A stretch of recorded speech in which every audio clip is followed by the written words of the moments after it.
Bonjour à tous et bienvenue pour une nouvelle vidéo sur ma chaîne.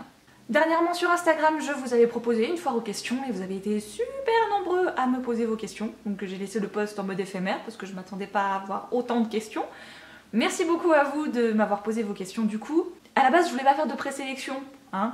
Puis après, j'ai repensé un peu le tout et je me suis dit non, ça va être beaucoup trop long sinon. Donc j'ai sélectionné quelques questions qui me semblaient intéressantes, j'espère. J'ai essayé aussi d'en sélectionner dont je n'avais pas déjà donné de réponse dans les précédentes foires aux questions. D'ailleurs, si les précédentes vous intéressent, je vous les laisse bien sûr dans la barre d'infos, comme ça vous pourrez aller voir mes réponses à cet endroit-là. Qu'est-ce que je voulais dire encore? Ben, c'est tout, je crois. Il y a eu pas mal de questions sur si tu devais garder qu'un seul livre sur une île déserte, si ta maison brûle, etc.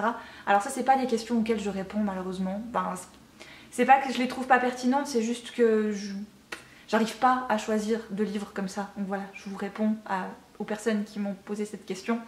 C'est le genre de questions auxquelles je ne peux pas répondre. Donc bon, pour éviter que ça dure des plombes, hein, on va y aller. Avec la première question qui vient de JustBooks06 et qui me demande comment as-tu eu ta passion pour les livres. Et c'est vrai qu'il me semble que je l'ai jamais forcément précisé, mais ma passion pour les livres, elle vient depuis que je suis toute petite, depuis que je sais lire. Ma mère est une grande lectrice, donc voilà, je pense que ça s'est transmis de mère en fille pour le coup. J'ai toujours eu beaucoup de livres à la maison, j'ai toujours connu les bibliothèques et les librairies. C'est toujours un truc qui m'a intéressée, qui m'a... voilà, j'ai toujours aimé ça. Le fait que ma maman me lise des histoires, etc. Je pense que ça a aussi beaucoup contribué. Donc voilà, je lis depuis que je suis petite et la personne qui m'a donné cette passion-là, c'est ma mère. Alors, Selena661 me demande que penses-tu de ton parcours YouTube?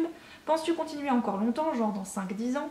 Et sinon, je t'adore, bisous Margot. Bisous à toi, merci beaucoup. Alors, je suis très contente de mon parcours sur YouTube, surtout que j'ai vu d'autres questions qui reprenaient un petit peu le même terme, pourquoi t'as commencé, etc. Et c'est vrai que mes motivations de base, c'était histoire d'avoir un complément du blog, donc ça partait vraiment pas d'une optique ouh là là, YouTube c'est le filon, il faut essayer de rentrer dans la brèche. Pas du tout, c'était vraiment un coup de tête stupide à la base parce que je suis tellement timide que je me disais mais au moment où j'ai publié la vidéo je me suis dit mais pourquoi t'as fait ça? T'es bête, pourquoi? Et je pense que quand j'ai commencé il y a 5 ans il n'y avait pas toute cette pression qu'on peut peut-être voir aujourd'hui. Du coup c'est vrai que c'était un petit peu plus relax. En même temps, quand tu commences avec 0 abonné, forcément tu te dis pas que le monde entier va venir te regarder, quoi, tu vois, donc il y a un peu moins ce côté pression. Oui, chacun peut tomber sur ta tête, mais je me disais, au départ, ce seront les gens de la communauté livre francophone internet, et donc je risque pas grand chose, quoi, on va dire. Mais c'est vrai que ça fait un petit peu bizarre, et aujourd'hui, 5 ans après, quand je regarde tout ça, je suis très fière de moi et je suis très contente, parce que YouTube, ça m'a permis...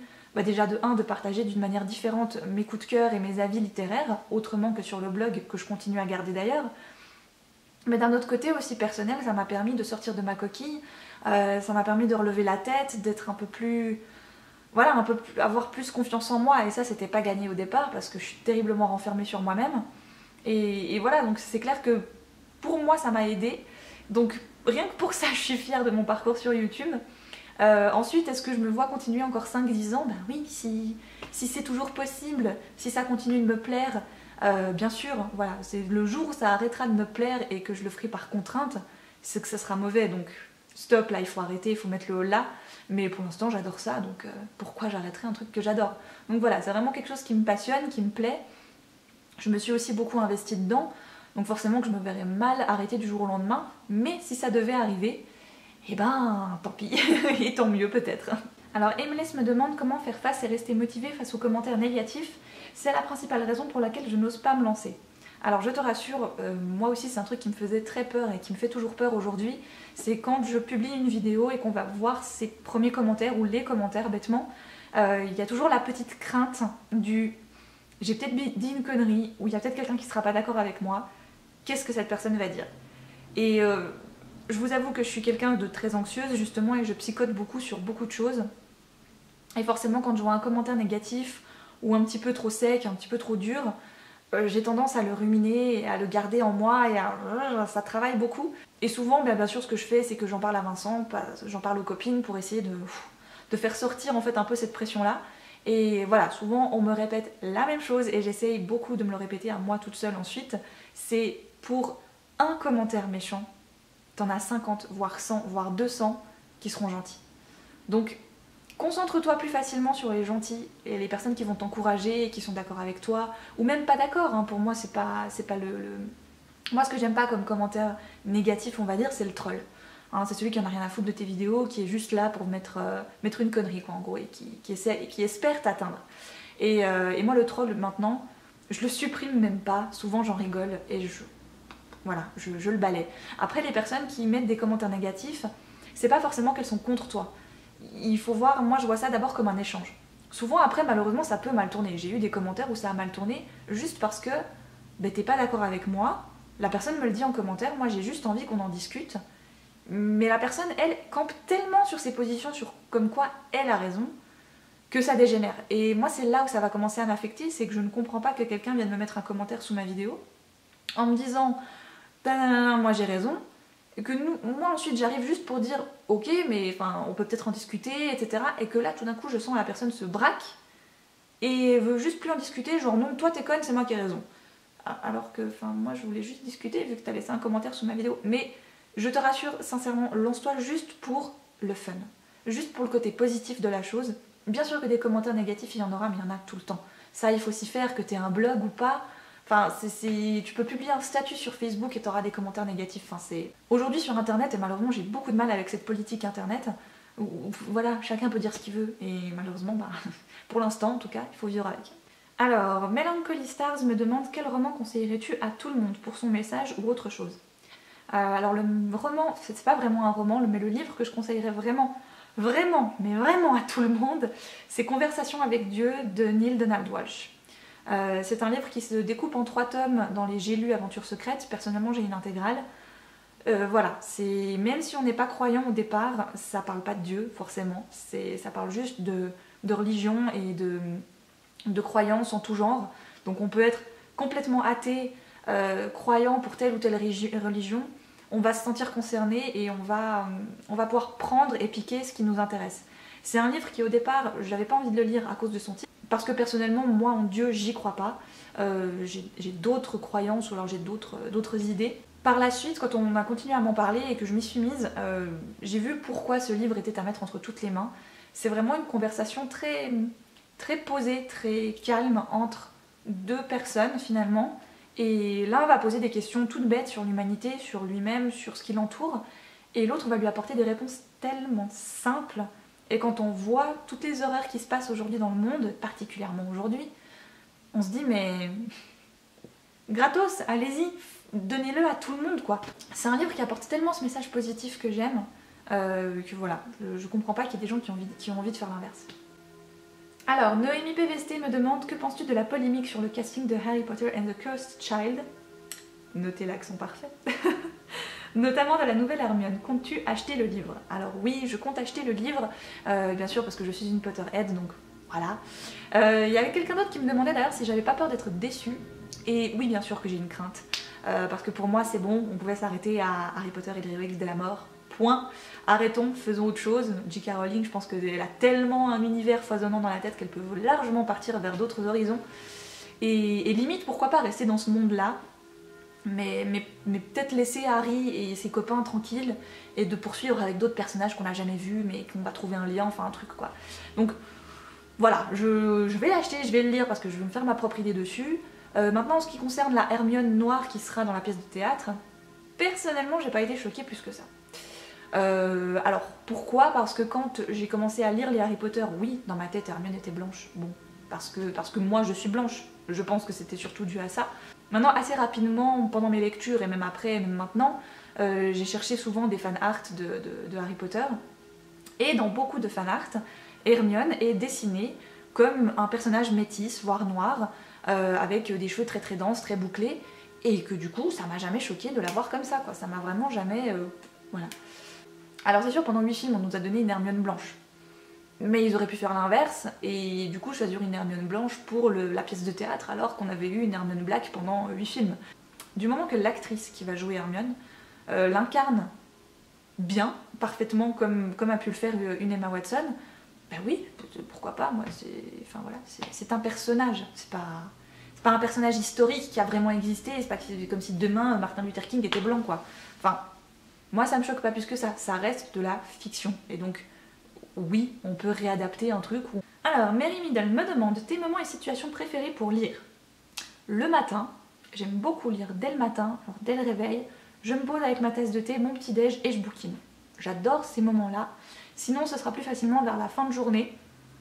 Fin d'après-midi, j'aime beaucoup aussi. Et le soir, dans mon lit, le lit bien sûr c'est le nec plus ultra. Avec ou sans musique, ça va dépendre du livre. Il y a des livres qui méritent musique, d'autres pas du tout. Et enfin, ton fauteuil de lecture vient d'Ikea. Tout à fait madame, tout à fait. Alors, Hortense me demande, que penses-tu de Wattpad? Est-ce que tu as des histoires que tu aimes lire sur ce site ou est-ce que tu penses y publier tes propres écrits un jour? Alors, j'ai un compte sur Wattpad, d'ailleurs beaucoup d'entre vous m'avaient ajouté. Donc si jamais mon compte c'est Margot Liseuse, hein, pas été chercher plus loin, hein, faut dire. Maintenant, personnellement, non, je vais pas y publier quelque chose parce que j'ai rien écrit, que j'ai rien à écrire pour l'instant, que je n'ai pas envie d'écrire, et donc voilà, je vais pas publier du vide, on est d'accord. J'aime bien y faire des petites découvertes. C'est vrai que certains d'entre vous m'avaient demandé si je pouvais venir lire leurs histoires, alors je ne promets rien, voilà, c'est le message que vous allez recevoir de ma part si vous me posez la question. Malheureusement, c'est que ben voilà, j'ai mes lectures personnelles, j'ai une palle de 170 livres quand même, donc c'est quand même costaud. Et je dois bien vous avouer que sur Wattpad, j'aime bien découvrir par moi-même, j'aime me faire attirer par une quatrième, quelque chose qui m'inspire. Pour l'instant sur Wattpad, je suis en train de lire Nox, je vous mettrai le lien de cette histoire en barre d'infos. C'est une histoire et une plume qui me touche beaucoup, je dois dire, ça parle de sorcières, on a à la fois ce qui s'est passé il y a des centaines d'années et en même temps ce qui se passe actuellement. Et voilà, je trouve que l'auteur qui a écrit cette histoire a vraiment un talent pour aborder 2-3 personnages en même temps, assez particulièrement, et j'aime beaucoup ça. Donc voilà, ça c'est un de mes petits coups de cœur Wattpad pour l'instant, c'est Nox. Alors ça aussi c'est une question qui revenait très souvent, donc pour le coup j'ai pris la première, et c'était celle de Sous la plume d'Emma. Donc elle me demande, coucou, je me demandais comment tu faisais pour tout gérer, ta chaîne, ton blog, ton travail et ta vie perso, parce que je trouve que ça fait beaucoup de choses, gros bisous. Bah, gros bisous à toi Emma, merci beaucoup pour ta question. Il y a aussi eu le côté justement où on me demandait plus les lectures, quoi, comment on mixe tout ça pour réussir à le faire dans ta semaine ou dans ton mois. C'est une question d'organisation, bien sûr. L'avantage que j'ai aujourd'hui, c'est qu'on est deux, hein, voilà, donc Vincent m'aide beaucoup dans toutes mes journées en fait, hein, que ce soit cuisine, ménage, etc. C'est quand même beaucoup plus agréable d'être à deux pour ça. Ensuite, pour le reste, ma tête et mon agenda fonctionnent par plage horaire. Donc, clairement, j'ai des tranches de mes journées où je ne prévois rien, juste pour pouvoir me dire, là, tu bouquines, là, tu fais des vidéos, là, tu fais du blog, là, tu fais autre chose, là, tu bosses. Enfin, voilà, pour moi, il y a vraiment une mécanique, une sorte de routine. Alors, on peut dire que la routine, c'est pas très bon, enfin, c'est un peu monotone et tout, mais il y a une routine dans le quotidien qui, pour moi, est nécessaire si je veux m'en sortir. Et c'est cette routine-là qui fait que ça fonctionne. Voilà. C'est le lundi, il y a ça, le mardi, il y a ça, le mercredi, il y a ça. Et ça peut paraître un peu justement plan-plan pépère comme ça. Il y a aussi eu justement des questions qui parlaient de mes autres passions, si j'en avais ou pas. Et je dois bien vous avouer que voilà, je suis pas quelqu'un qui tricote, qui brode, qui fait du bricolage, qui peint, qui fait du sport, enfin voilà, j'ai pas vraiment une vie foisonnante, hein, il faut bien le dire. J'ai des plaisirs assez simples, c'est-à-dire que j'aime me balader, j'aime voir mes amis, aller me faire un resto, un ciné, mais c'est pas des trucs de psychopathe quoi. Donc forcément, vu que je suis pas quelqu'un de super ouverte socialement, j'ai pas mal de temps pour m'occuper de mon chez-moi et de pouvoir caser tout ce que je veux faire dans mes journées. Donc voilà, c'est un peu d'habitude au début, forcément que c'est brouillon à la base, et puis on s'y fait, on trouve un rythme, et puis ça vient en fait, ça vient petit à petit. La lecture, personnellement, j'essaie de la caser quand je peux, quand j'ai envie. Voilà. S'il y a des jours où j'ai pas envie de lire, ben je lis pas. Et il y a d'autres fois où j'ai envie de lire toute la journée, et ben je vais lire toute la journée si je peux. Donc je fonctionne pas vraiment en termes de journée, je fonctionne plus en termes de semaine. C'est-à-dire que pour moi, s'il y a quelque chose que j'ai pas réussi à faire aujourd'hui, ça va. Si c'est fait dans la semaine, c'est bien aussi. C'est pas la fin du monde si, par exemple, je passe par l'aspirateur aujourd'hui, si c'est fait que demain. Pas dramatique, quoi. Même si je suis un peu maniaque, donc c'est clair que j'aimerais bien que l'aspirateur soit fait aujourd'hui. Mais bon, c'est pas... Alors, Lola Barren me demande, vas-tu faire un house tour? Non. Sincèrement, je crois qu'on m'avait déjà posé la question d'ailleurs, mais c'est pas quelque chose qui m'intéresse spécialement chez les autres, c'est pas des vidéos que je regarde. Donc voilà, pour moi, le coin important que vous avez besoin de voir, c'est celui-ci. Et ça s'arrête là, le reste est pas passionnant, hein, je vous rassure. Et à quel âge es-tu devenue indépendante de tes parents? Bisous. Alors, bisous à toi. Je suis devenue indépendante à l'âge de 20 ans, mais c'était pas vraiment par choix personnel, c'était plus par choix professionnel. Comme j'avais accepté une place qui était à 2 heures de train de chez mes parents, 2 heures de train aller, donc hein. Je m'étais dit ça va pas être possible de faire 4 heures de transport en une seule journée, c'est beaucoup trop crevant. Donc j'ai déménagé parce qu'il me fallait cette place, j'avais besoin d'un boulot. Je sortais de mon apprentissage, donc voilà, je devais aller plus loin. Alors Karel me demande, est-ce que tu as dû travailler Vincent pour qu'il participe à certaines de tes vidéos? Non. Non, je crois pas que j'ai eu besoin de le travailler, Vincent. Ça s'est fait assez naturellement, il a toujours trouvé ça chouette en fait, le fait que je fasse des vidéos. Je crois que l'idée de la première vidéo que j'ai eue avec lui, c'était sur le tag geek versus lectrice, il me semble. Et je dois dire que ça s'est fait naturellement, on parlait de ce sujet-là, et moi je me suis dit, ah mais tu vois, ça ferait une vidéo assez rigolote, t'aimerais bien participer avec moi. Et il a dit oui, et voilà, de temps en temps il aime bien venir faire une vidéo avec moi. Alors, LuxMDYC, pardon pour l'écorchage de pseudo, j'ai pu voir que tu ne t'attachais pas spécialement au héros des livres. Comment serait selon toi le personnage principal idéal? Alors c'est vrai que je suis pas très personnage principal, ou alors pas le héros parfait sous tous les angles. J'aime les personnages qui ont des secrets, des tourments, des plaies ouvertes encore en général, quand ça va pas dans leur vie, quand ils décident de se barrer, quand ils envoient tout chier. Enfin, j'aime pas le personnage lisse qui va tout faire pour réussir sa quête parce qu'on lui a dit tu es l'élu de tel ou tel truc. J'aimais bien ça à une époque et je pense que étant ado j'adorais ça même peut-être, mais c'est vrai que maintenant ça a tendance à m'énerver un peu parce que pour moi dans la vie réelle il n'y a pas des gens comme ça n'existe pas. Je veux pas un personnage lisse en fait, je veux pas un personnage qui est prêt à se sacrifier. Voilà, moi c'est ça aussi qui m'énerve, c'est le personnage non, laissez les amis, je vais me sacrifier, c'est mon destin, c'est ma destinée de me sacrifier quoi. À quel moment dans ta vie, toi, personnelle, tu te serais dit « Non, c'est bon, je vais me sacrifier les gars, j'ai pas peur. » Tu sais, le gosse, il a 16 ans, oui, bien sûr, tout est normal. Le gars, il veut mourir. Oui, mais c'est pour sauver ses copains. Oui, mais quand même. C'est... Je sais pas, mais... Moi, c'est ce qui me dérange. C'est le côté trop sacrifice, genre, si je le fais, c'est pour sauver les autres. Sérieux, il faut que vous changiez de pseudo. Hein. Alors, Vlix... J'en ai postillonné sur mon appel. Vlixn. Bonjour Margot, que voulais-tu faire étant petite? Et au passage, aurions-nous droit à une petite photo? Continue comme ça, je t'adore, merci beaucoup. Ok, la photo. Voilà. C'est bon, ça va, voilà. Alors oui, vous allez me dire, oh là là, mais t'étais monstrueusement blonde. Alors oui, j'étais monstrueusement blonde. Je le suis plus ou moins encore, mais enfin, je déteste ma couleur naturelle en fait. C'est pas une vraie couleur. Moi, ma couleur naturelle, je détermine que ça s'appelle tas de fumier. Ça veut rien dire. C'est un mix entre du châtain et du roux qui est juste immonde. Voilà, ça a poussé sur ta tête, tu sais pas comment. Mon père étant roux, joli roux, ça m'a dégoûtée. Alors je me suis dit, vers mes 20 ans, que j'allais passer au roux. Et depuis que je suis passée au roux, je suis très très heureuse dans ma vie. Et c'est une couleur qu'on me dit qui me va bien, donc je continue à faire cette couleur-là. Et je me teins les cheveux au végétal, parce que c'est beaucoup mieux pour mes cheveux. Voilà. Petite parenthèse, chevelure terminée.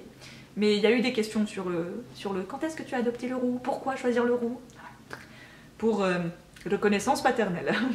Sinon, quand j'étais petite, il me semble que je voulais faire vétérinaire. Je sais plus, je crois. Ou médecin, je sais plus. Maman, corrige-moi si je me trompe, mais je crois que je voulais faire vétérinaire. Parce que j'ai eu une Barbie vétérinaire que je vénérais. Je me suis jamais trop posé la question. Ah si! J'ai eu une époque où, petite période un peu bizarre dans ma vie, je voulais faire postière. Pas facteur, hein, postière. Et vous savez pourquoi? Un jour j'ai reçu un jouet lapin et il avait les pattes toutes plates. Pour moi, c'était un tampon le truc. Je faisais comme ça sur des feuilles à longueur de journée. Bonjour, vous avez fait votre paiement? Voilà, vous avez fait votre paiement? Voilà. Je faisais ça toute la journée. Donc voilà, vétérinaire ou postière. Ah, c'était le dream working à la maison. C'était ouh, elle veut faire quoi ta fille? Postière. D'accord. Alors, From Page to Life me demande, penses-tu revenir au Québec très bientôt? Alors très bientôt, je sais pas, mais je rêve de venir. Si tu me dis viens demain, je rêverais de venir demain si je pouvais, hein, voilà. Et si oui, serais-tu choyée de pouvoir t'incruster dans un meet-up de booktubeurs québécois? Et oui, on existe. Mais je sais que vous existez et vous êtes adorables d'ailleurs. Donc j'adore le Québec, hein, déjà. J'y suis allée une fois dans ma vie, mais c'est bon, je suis tombée amoureuse. Bien sûr que ça me ferait super plaisir. Je sais que l'année passée, quand j'étais partie pour la première fois, on m'avait demandé si j'allais faire un meet-up au Québec et j'avais dit non parce que c'était mes premières vacances là-bas. J'avais très envie de profiter juste rien que pour moi, égoïstement parlant. Et du coup j'avais dit non pour un meet-up, mais là du coup, très volontiers. Voilà, je ferai ça avec très grand plaisir. Et voilà, c'était la dernière question en fait. ça veut plus, c'est fini, voilà. Et non, une dernière question, je pensais que je l'avais sélectionnée, mais pas du tout, mais en fait elle est revenue très régulièrement. C'était sur le métier de libraire, sur l'apprentissage, sur mes études, enfin, etc. Et je pense que je ne l'ai pas sélectionnée pour ça en fait. Parce que c'est une question à laquelle j'ai déjà très souvent répondu, mais du coup je voulais en profiter pour vous laisser en barre d'infos la vidéo que j'ai faite sur le sujet. Alors oui, elle date un peu, j'avoue. Mais j'y parle précisément de ma formation, de mon apprentissage et des études que j'ai fait du coup. Donc ça vous permettrait d'avoir quelques pistes, je pense. Après, en France, je sais que vous avez un système particulier. Des fois, le culot, ça suffit aussi. Vous tentez votre chance. Mais personnellement, en Suisse, on a un système bien particulier et c'est celui-ci que je dépeins dans la vidéo que je vous laisse en barre d'infos. Voilà, je pense que je vais refaire une vidéo sur le métier de libraire dans son intégralité, enfin, autre que la formation, justement, sur le métier en tant que tel. Donc voilà, ça je voulais juste le préciser encore à la fin. Voilà, cette fois, j'ai fini, je crois. Donc j'espère que cette foire aux questions vous aura plu. C'était un petit moment un petit peu narcissique, je vous l'avoue. Mais voilà, des fois ça permet justement de répondre à des questions qu'on nous pose régulièrement, un petit peu de manière globale, histoire de se dire voilà, tout le monde l'aura plus ou moins entendu cette fois. J'espère que cette vidéo vous aura plu, je vous souhaite de très belles lectures et je vous dis à une toute prochaine.